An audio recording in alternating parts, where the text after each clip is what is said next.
Hi, good morning. Um, we'll get started in just a few minutes. Welcome to Warehouse Management. So while we're waiting for others to join, please drop the name of your organization in the chat along with how large your warehouse is if you currently have a warehouse. And we'll give people probably another 1 or 2 minutes before we get started.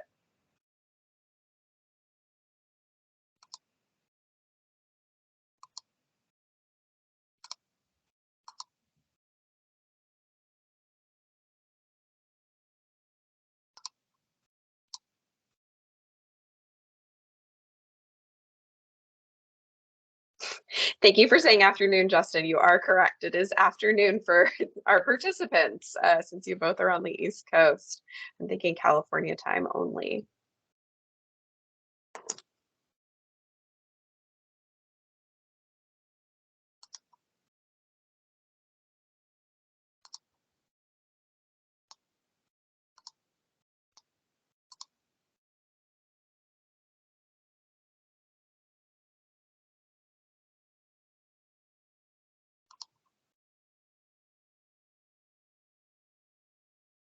Great, thanks for sharing.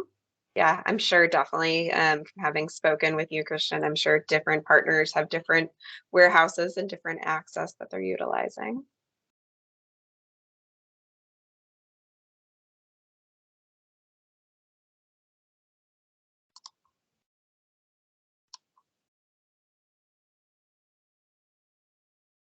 All right, we'll give it one more minute to see if anyone else is joining, and if not, then we'll go ahead and get started.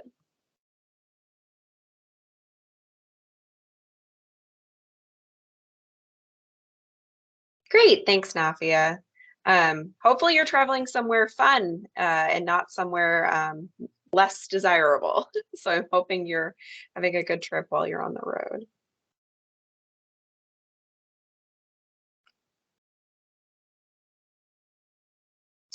Yep, I'm sure there's a lot of variety. We work with a lot of variety as well for our partners.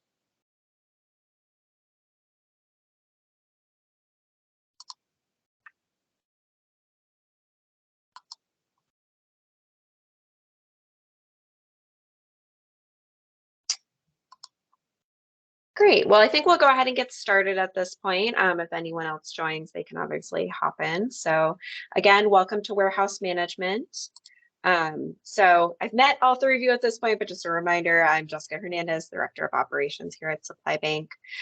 So as you may have seen upon entering the training, today's session is being recorded and will be posted on ACF's website within the next 2 weeks. So feel free to drop any questions in the chat, and then we'll also have some opportunities for questions throughout the presentation. I also just wanted to share apologies in advance for any sniffling or sneezing on my part. Spring has truly started here in California, and I am feeling the effects of seasonal allergies. So I've taken 2 different types of allergy medication, so hopefully it'll be at a minimum, but did just want to apologize in advance. Great, so just to go over today's agenda, as a reminder, today's training is really focused on warehouse management. Oh, I'm glad it's not just in California. It's like apparently across the country. Thank you, Christian. So today's training is focused on warehouse management overall. So receiving, storing, shipping on a larger scale, potentially for multiple partners. So I think all of you have kind of some experience or introduction to that. If you are looking for training more specifically on kind of how to manage and store inventory for a smaller distribution site and not necessarily a warehouse, that training was previously done on March 14th and is probably a better resource for what you're looking for. And this can be found on the ACF website where all of the trainings are posted.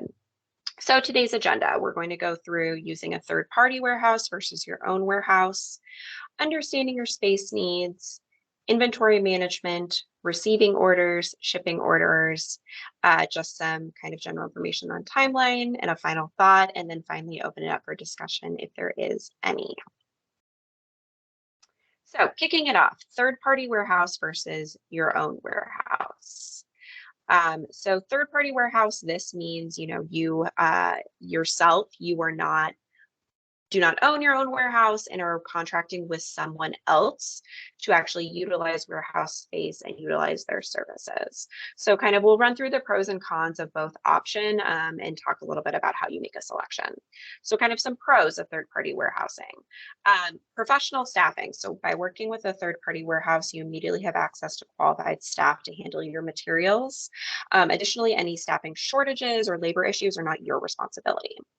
Uh, Typically, you see a lower startup cost by working with a third-party warehouse, as you don't need to make any large capital expenditures or startup costs to get the warehouse up and running. Flexible service options. So most 3PL or third-party logistics providers offer a broad range of services from mixed-use storage, dedicated storage, order fulfillment, and other services they might add.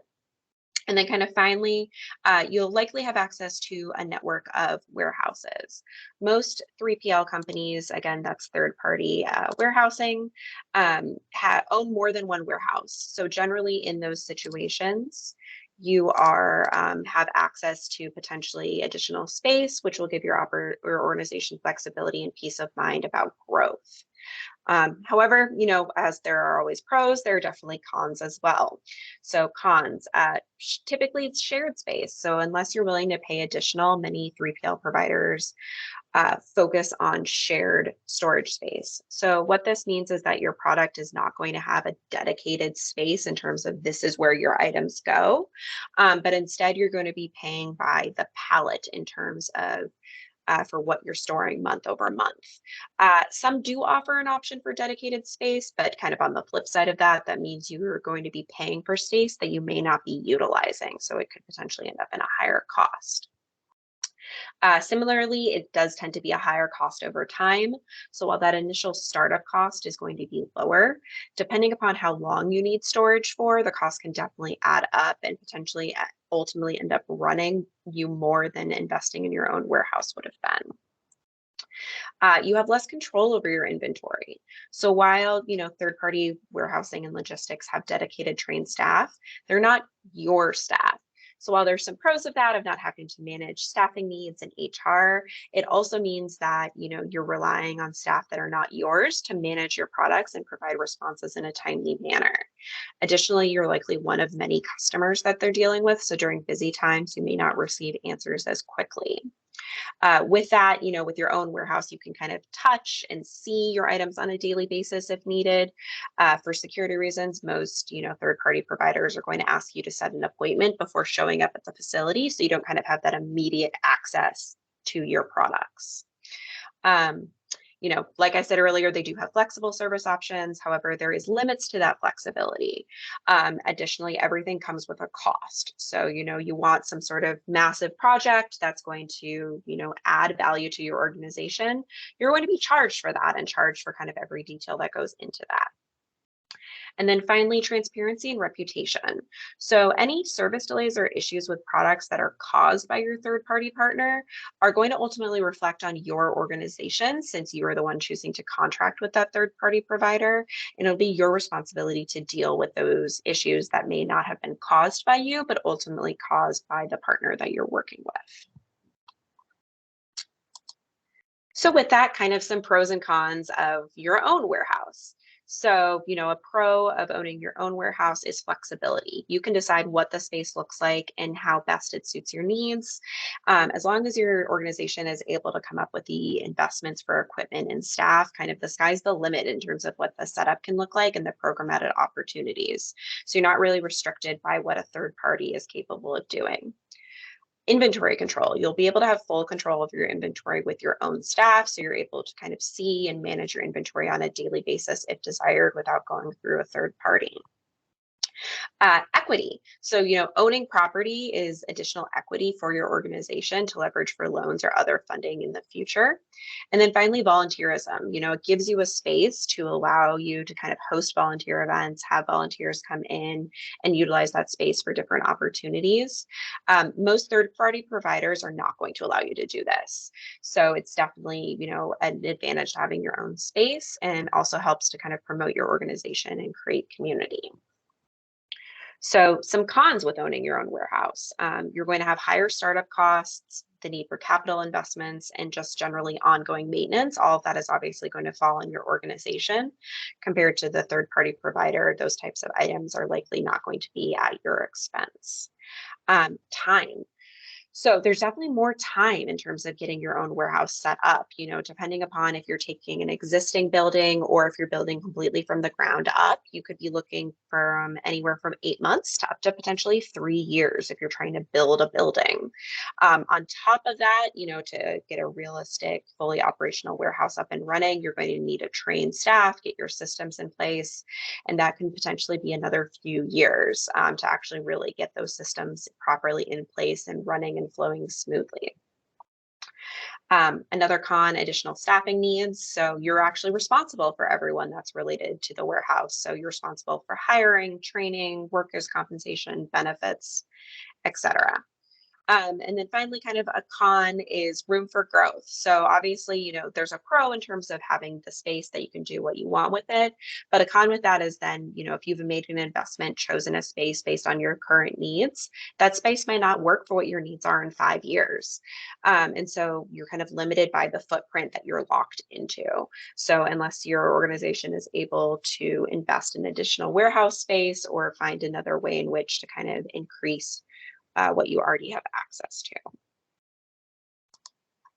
So kind of how to decide. At the end of the day, whether you decide to work with third-party warehouse or invest in your own warehouse space is really going to be dependent on your own organization. I've personally worked in both scenarios, and they definitely have their own pros or cons depending upon where your organization is at and kind of how you're planning to grow, over the next year, 5, 6, 7, etc. years. So kind of some key overarching themes to keep in mind when making the decision are as follows. So the timeline, how quickly do you need warehouse space? If you're looking for something really immediately, a third-party provider is likely going to provide a faster solution than trying to get your own space up and running. Adjusting existing infrastructure. So do you have a space that could potentially be used as a warehouse, or do you need to really start from the ground up? Long-term growth and investment. So are there, other projects beyond kind of this diaper distribution pilot that would necessitate the need for warehouse space?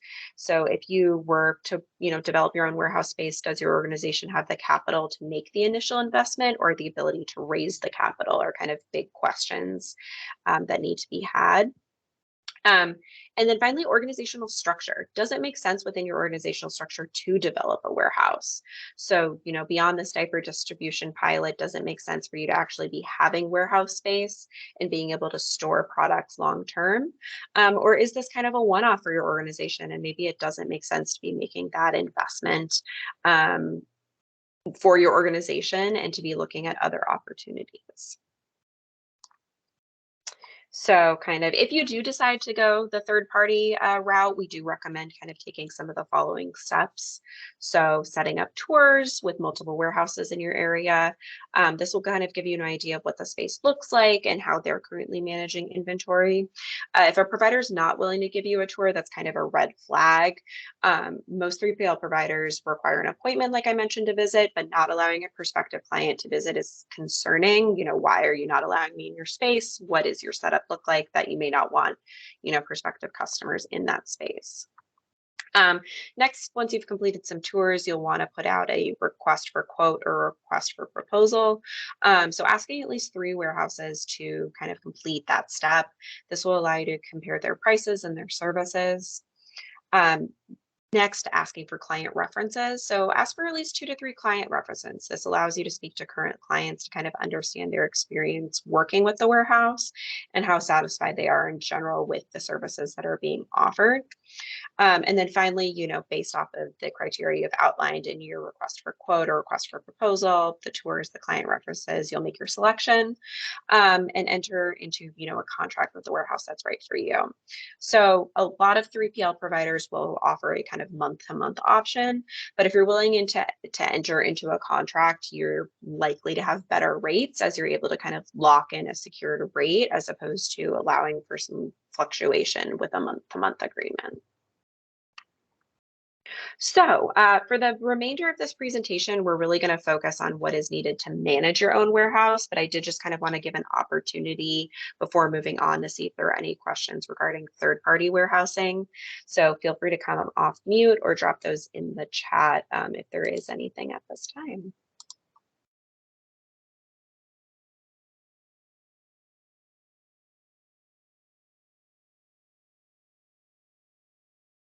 Great. I'm going to take the silence and lack of typing to mean that we don't have any questions and go ahead and move on. If you think of something as I'm speaking, feel free to drop it in the chat. So your own warehouse, kind of the first thing you're going to want to do is understand your space needs. So thinking about, what size of the pallets will you be using? Are you using standard size pallets, which are, 40 by 48, and then generally no higher than 6 feet tall? How many pallets do you plan to store on a monthly basis? So this would really be based on how much inventory you plan to hold at one time. How quickly is your inventory moving or your inventory turning over? So are you planning to bring a bunch of inventory in January that's then going to last you for 6 months? And so how much space do you need to actually hold all of that inventory as you're holding it and then distributing it? With that, can your items be stacked? So a lot of items definitely can be stacked on top of each other. However, with some lighter items, you do run the risk of boxes breaking or collapsing in on themselves. So definitely understanding your products. And this is something that either your procurement partner or the organization that you're purchasing diapers and other items from should be able to provide a recommendation around whether or not their products can be stacked. If you aren't able to stack items, you're likely going to need pallet racking, which is kind of, if you've ever been to Costco and seen the stacks of which they put pallets on, that would be pallet racking within a warehouse. I've never been to Sam's Club, but I would assume they have something similar in their space. How many docks do you need? So docks are going to be used for kind of loading shipments and receiving shipments. Typically I would say starting off with 2 to 3 docks is likely sufficient for your operations. But as you begin to grow and are potentially considering expanding, additional space may be needed. And then kind of finally understanding, do you plan to use any of this warehouse space for volunteer events? Do you need dedicated space in the warehouse for volunteers to congregate, for them to be doing different activities? Or kind of do you plan for this to just be true warehouse space where you're not going to be having volunteers coming in and out of it? All of these things should go into the process of kind of thinking about what square footage or footprint you need to occupy. Um, so with that, I did just want to share a link to a quick warehouse space calculator. We'll drop the link into the chat for this. This is kind of a super basic tool. It's one of my preferred tools to kind of quickly and easily figure out how much space is needed. It's basically asking you if you can stack your products, what the dimensions are. Utilization refers to kind of how aligned the products are in terms of, are they all the same item? Are they mixed items? And then how many pallets you think you'll be storing at a time. So that's the, once a month, once every 6 months, et cetera. So utilizing this kind of runs through some basic questions, and when you hit calculate, gives you actually a square footage recommendation. So it doesn't require you yourself to kind of do any math to figure out the square foot, but does it for you based off of some basic criteria that you give. With that, kind of the next step in thinking about managing your own warehouse space is inventory management. So we talked about this a little bit at the March 14th presentation if you attended, and there's definitely some overlaps in terms of what we discussed there in regards to regular inventory management. So with, kind of drawing back from that presentation, thinking about doing your inventory counts on a regular cadence. So really setting those up to be done, anywhere from a weekly to at a bare minimum twice a year for a full scale warehouse. Ideally, you should be doing it at least once a month. And then depending upon the number of items you're storing, doing a full inventory count for a distribution site, probably only takes 20 to 30 minutes. Doing it for a full scale warehouse, depending upon the number of items you have, you're potentially looking at a full day worth of staff time to actually walk through and count everything. And you'll additionally want to kind of pause your shipping and receiving with that. Similarly to when we talked about this with distribution sites, you'll want to have responsible staff assigned to this. So really the staff member who's responsible for the counts. You'll also want to have a secondary person who's involved as a double check or a comparison point. Beyond that, by having strong inventory management practices allows you to kind of improve your accuracy because you're managing your inventory in-house, you have more control, reduce costs compared to third-party warehousing. Kind of saves time, allows for real-time responses for questions and concerns, not only internally, but also from your partners. You're able to kind of move faster in terms of responding to their needs. Improve planning, because you have full control over the space and full control over the inventory, you're able to be more strategic about how you want to utilize it and plan longer term for, the growth, not only of potentially your warehouse, but other ways in which you utilize that space. And then finally, it allows for opportunity for improved relationships with distribution sites and participants. Since you are able to most likely respond faster to requests, since you're doing your own inventory management within your own warehouse, you'll be able to, provide items in a more timely manner compared to working with someone else, like a third-party warehouse who's potentially going to have restrictions around how quickly they can ship new orders out. So with that, kind of the last piece that we had discussed back on the 14th was, how do you actually go about managing your inventory, whether that's using a spreadsheet or a warehouse management system. So we'll kind of dive into that a little bit further now. So while for distribution sites, we talked through using a basic Excel spreadsheet to track inventory, we would not recommend doing this for a full-scale warehouse. When you're dealing with a full-scale warehouse, you're talking about shipping, receiving, managing inventory, potentially for multiple programs. And you really want your systems to be as automated as possible and not relying on staff to be updating, Excel or Google spreadsheets. On kind of a distribution site level, that's perfectly fine. You're working with fewer products. You're not going to have as much inventory coming in and out. But with a full warehouse, just purely based off the amount of items you're talking, you really want as much automation as possible. So you kind of have two different options. You have a inventory management system or a warehouse management system. So inventory management systems do tend to be simpler to use and are typically integrated into a larger warehouse management system.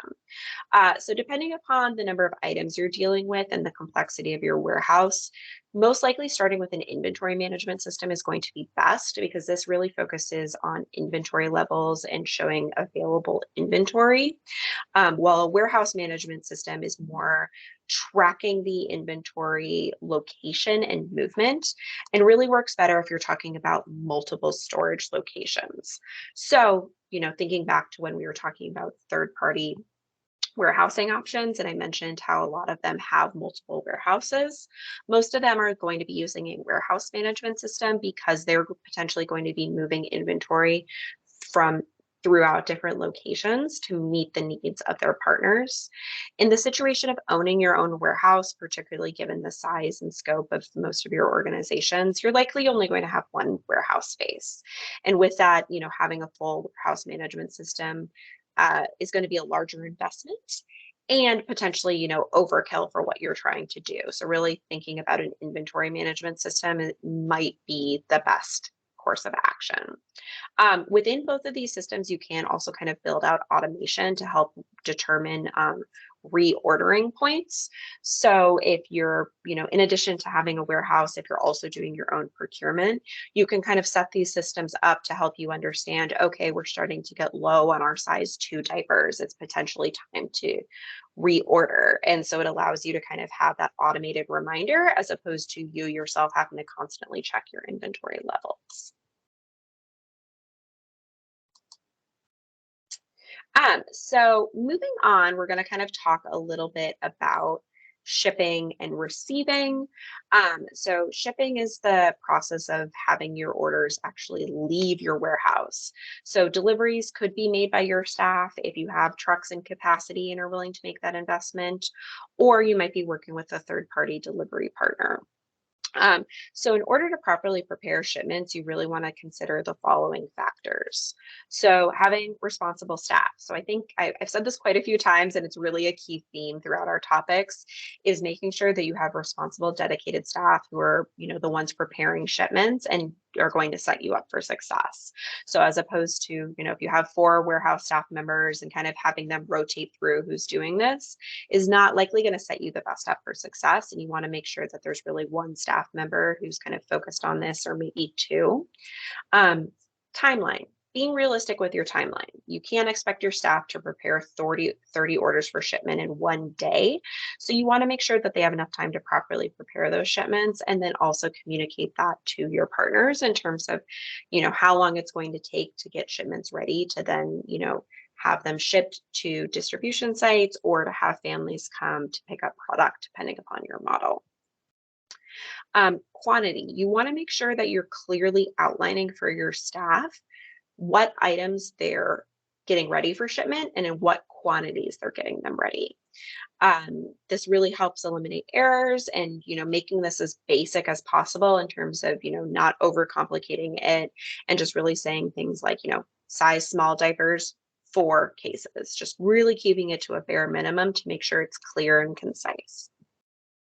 Proper palletization. This is really key, and this helps prevent kind of some of the damage that we've talked about previously with distribution sites. So you want to make sure that not only are you stacking your items properly on pallets, but also that you're wrapping your pallets.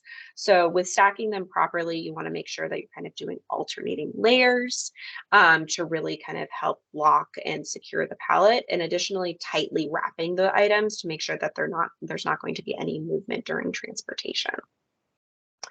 Next up, we have our paperwork. So, depending upon if you're doing your deliveries yourself or working with a third-party company, paperwork could look a little different. So if you're doing deliveries yourself, you can really kind of design this paperwork to have whatever information you want on it. If you're working with a third-party delivery company, they're likely going to be looking for what's called a BOL, or a bill of lading. So this for them is going to show all of the site delivery requirements, such as the address, point of contact, if a delivery appointment is scheduled, etc. So this is a template that either, they will likely be able to give to you in terms of what the expectations are, or you would provide that information to them and then they'll put it into the template, just depending upon who you're working with. And then finally, you want to do a double check. So as I mentioned earlier, kind of having a secondary staff member who's assigned to double check any shipments before they leave the warehouse.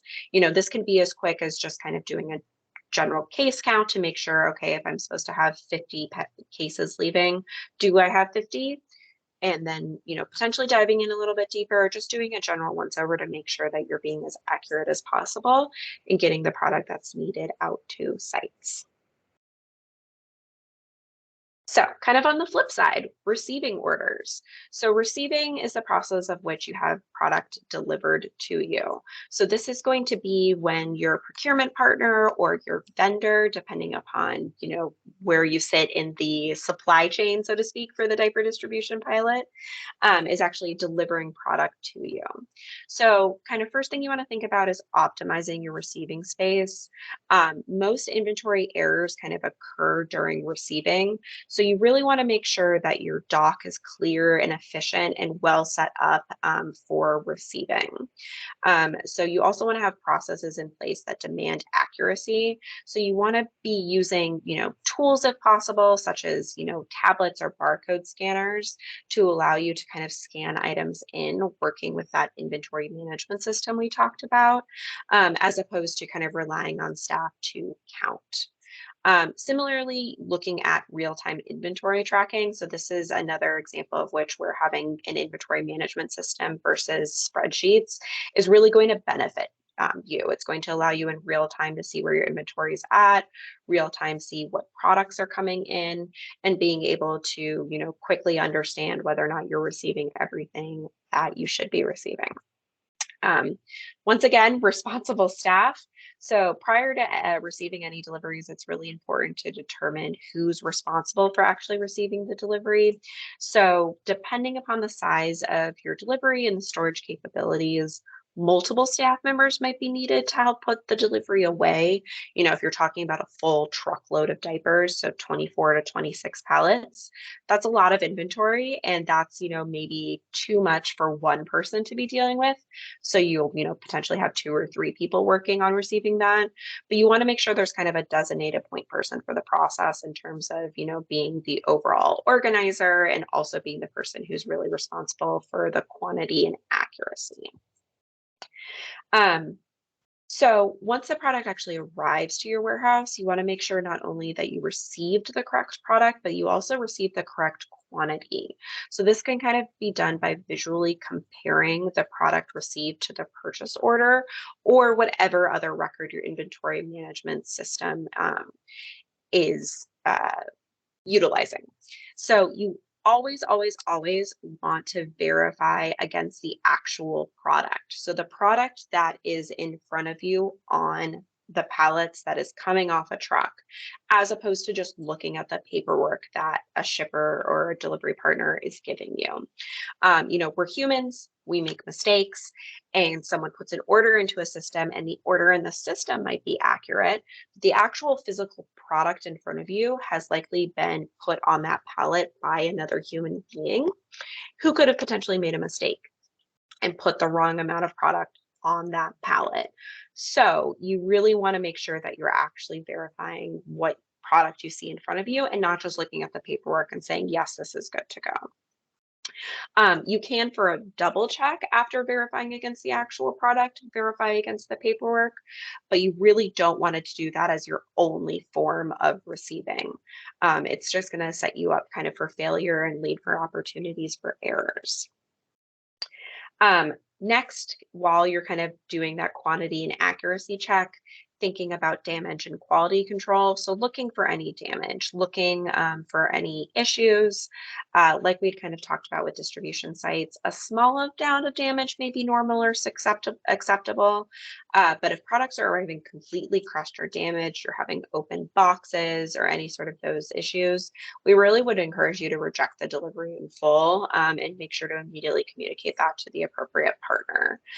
Any sort of damage to outer cases, increases the risk of damage to inner cases or inner packs, at which point you could be running the risk of, damaged or exposed diapers.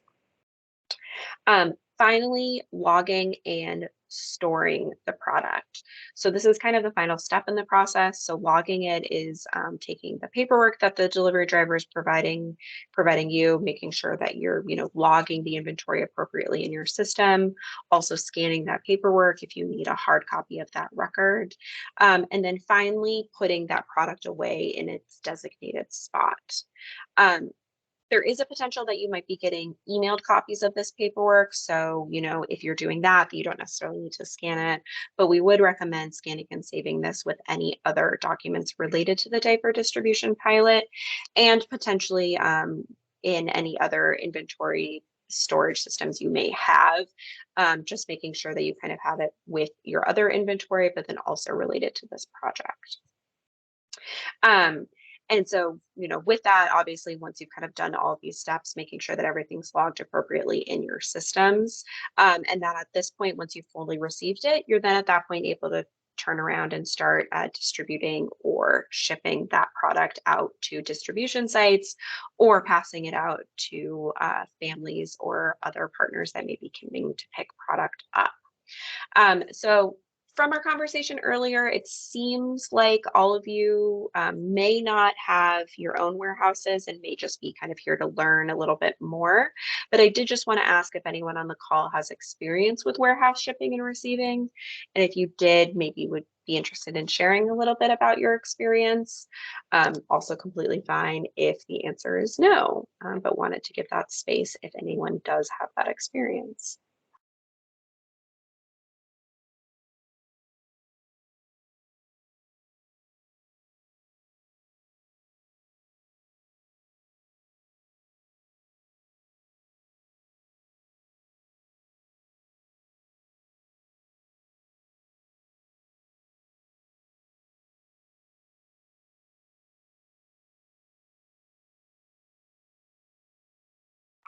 Again, completely understandable. I know a lot of you don't necessarily work or still in the process of getting your system set up and may not have direct experience. I am curious to what Justin's about to say in terms of his own experience. Oh, he stopped typing. So moving on.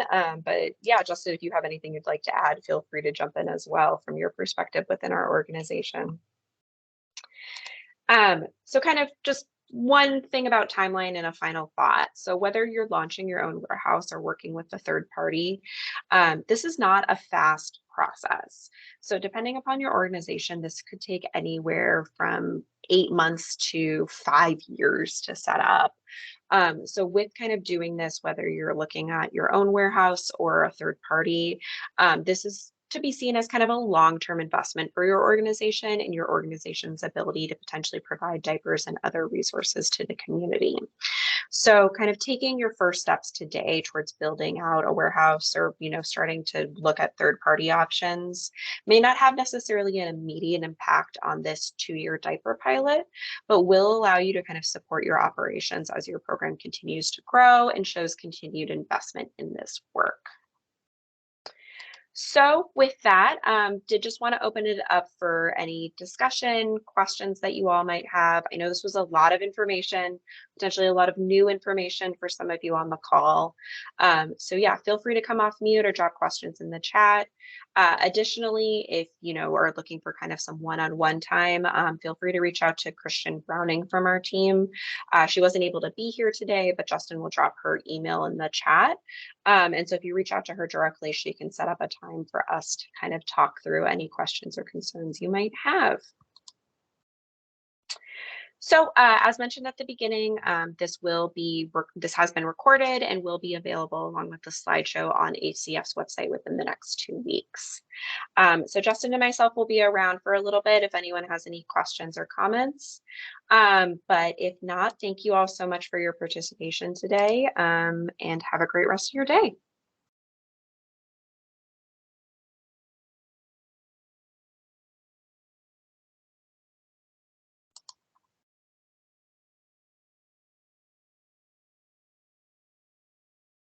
Hey, I just have one thing. I think like this was really good. I think I'm a visual person, so when you're talking about like, keeping a balanced spreadsheet or whatnot, like putting like just a sample example in there or something, just because that might, help just to say like, here's one way you could track it, or, and besides documenting, copying like receipts and all of that. Yeah, definitely. I appreciate that feedback. Thank you. Yeah, I think that would be helpful. Kristen, one of the things we're working on with ACF is kind of producing some collateral documents that can be shared with grantees that'll be posted on the website. So I think, Jess, we could probably include something like that in that content. Yeah, it was on my list of items to work on around collateral. Yeah, so like Justin said, kind of on all sides. So, both, warehousing, receiving, procurement, along with programmatic development. We're working on some kind of, one pagers or templates that can be shared as part of the toolbox. So definitely look for those to come. But I definitely appreciate the feedback and we'll be working on those examples for you all. Yeah, no, that's fantastic. I'm happy to hear you are helping them put together those materials. I think that'll be extremely useful. So thank you. Yeah, allows for a bit more real world application as opposed to just a 45-minute presentation. Yeah. That's always how I learn, is like I go through the example with you and I'm like, oh, it makes sense now. Cause like, in your presentation, I'm like, oh yeah, it makes sense that I need to do that. But I'm like, how do I do that? Right. So yeah, that makes sense. Definitely. All right, cool. Well, that was it. Thank you very much. Yeah, of course. Have a good day. Thank you. You too.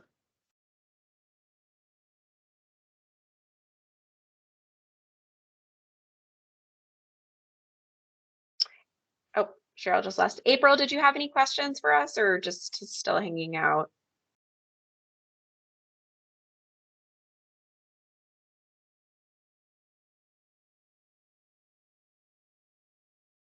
I'm going to take the silence to mean as you're just hanging out. But if you do have anything, feel free to reach out to Christian to set up a time to chat. And thank you so much for your time today.